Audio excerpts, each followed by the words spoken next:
देखियो ई दालि जे दरे तऽ देखा देलहुँ तऽ ई मटर अहाँके अछि केराव अछि आ एहिमे कनि उड़ीदके से दऽ देलियै आ अदौरी बना रहल छी।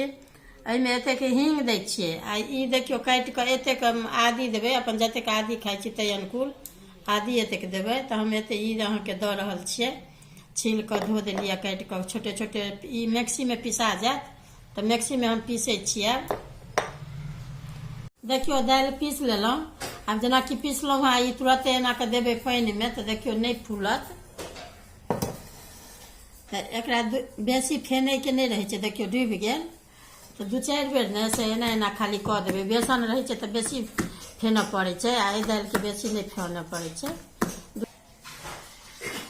देखियो ई यहाँ देखियो अलगि गेल तऽ आब ई अहाँके आब खोँटै छी। आब जेना ई अहाँके जतेटाके कनि नमहरे ने छोटे ने नमहरे एहि तरीकाके देबै अहाँके।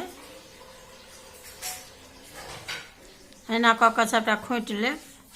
ई स्वदगर बड्ड नीक होइ छै ई दालिके अहाँके, जेना देखेलहुँ हँ कहलहुँ हँ।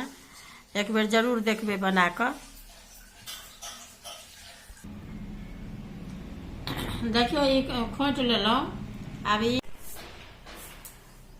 देखियो ई अदौरी बनबै तऽ देखेलहुँ हँ से देखियो सुखा गेल। अब एही तरीकाके अहाँके सुखा कऽ राखि लेब, जेनाकि सालो भरि राखब तऽ नहि खराब हैत। एकर बड़ियो बड़ नीक लागत ओहि दालिके। तऽ बनि कऽ अहाँके सुखा कऽ तैयार भऽ गेल।